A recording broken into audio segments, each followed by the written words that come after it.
to it. You get used to it and it gets warm. Okay, now here comes the hard part. Climb again. Deep? Yep. It's nice though. At least I can swim. Woo.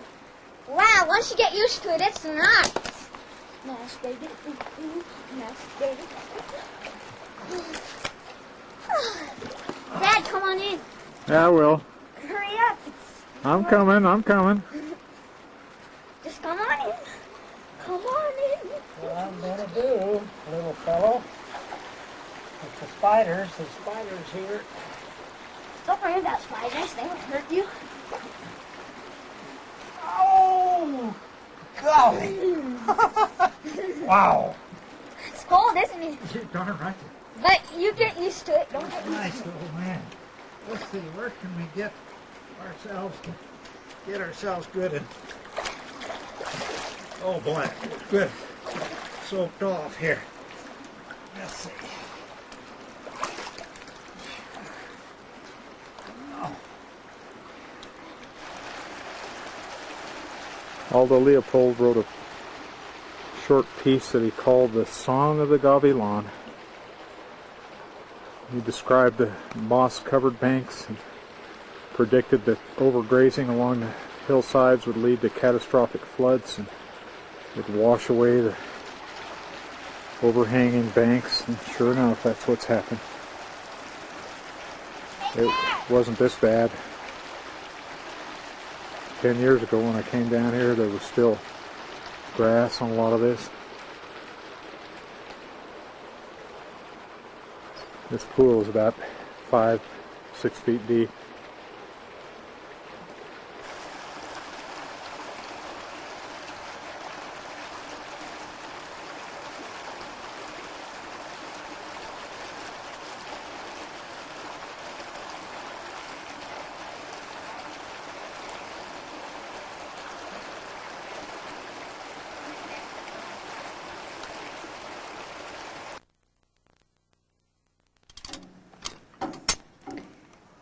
We just had a wonderful swim in the pool, and we're driving out to go to the camp spot, and Bob ran over this big rock. He said he just didn't see it. This is the second time of being stuck, but it wouldn't be a Mexican trip without being stuck several times. Hopefully Tom said he didn't crack his differential, or however you say it.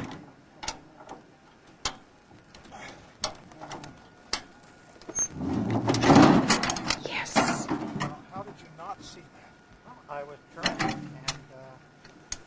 looking over here to get the road, and I just couldn't see. Well, God shouldn't have put a rock right there. I don't think you broke the differential.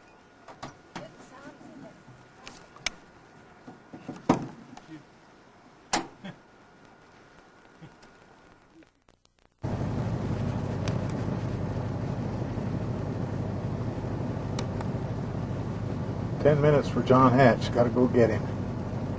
This is the head of Parrot Creek right here. Donnie and I were hunting turkeys here some years ago. Shot a bunch of them.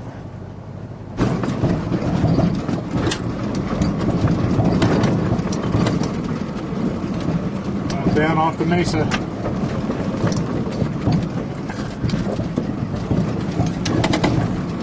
Bobby's favorite road.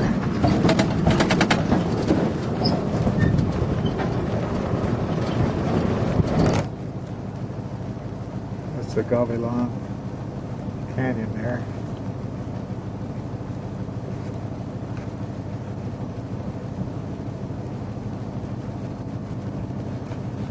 Goes down into the Chuy Chupa down to the left. Forms Tres Rios. Here's the Gavilan there.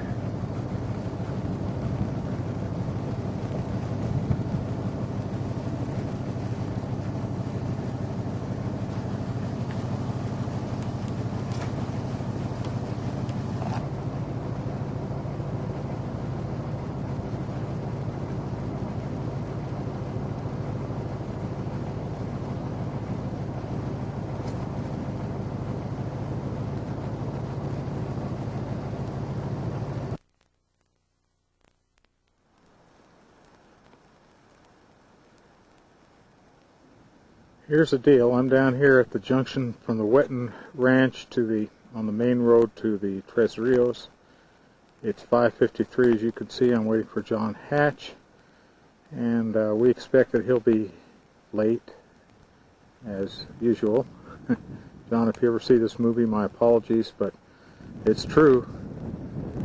You're never on time. Now,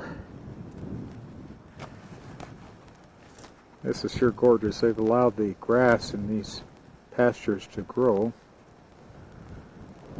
and it's better than I've seen it for a while.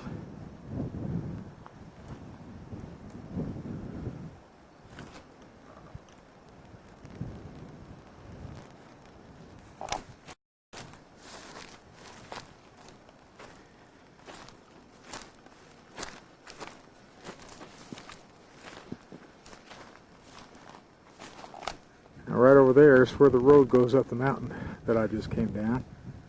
You can see it snaking its way up there.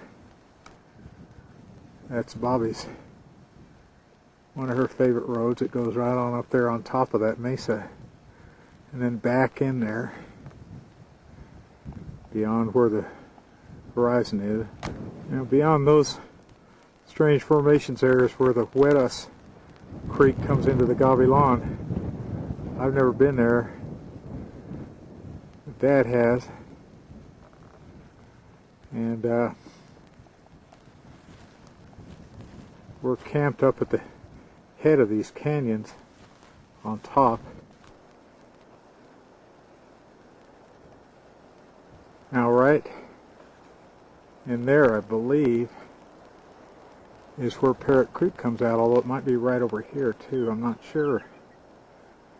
It's just hard to tell whether that's Parrot Creek right there or that's it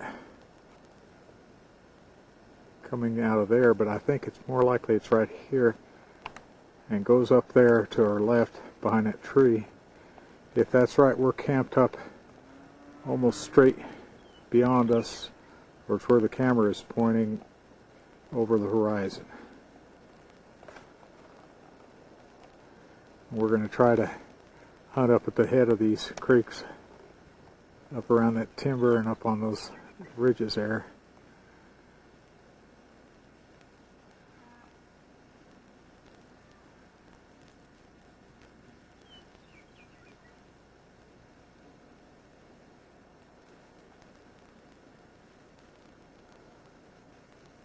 The Gavilan.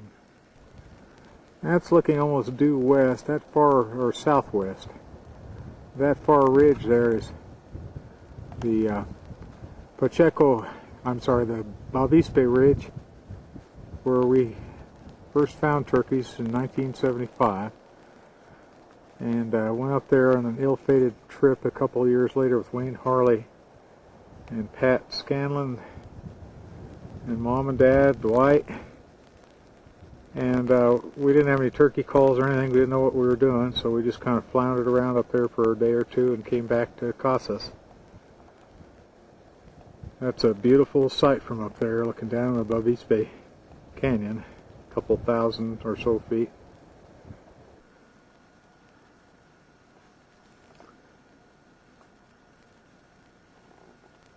There's the curmudgeon mobile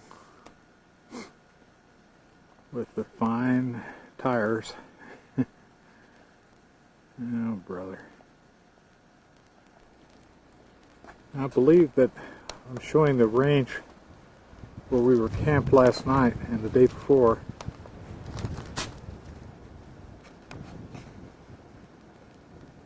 I walked out right about to where that mountain is right there. Dad and I hunted the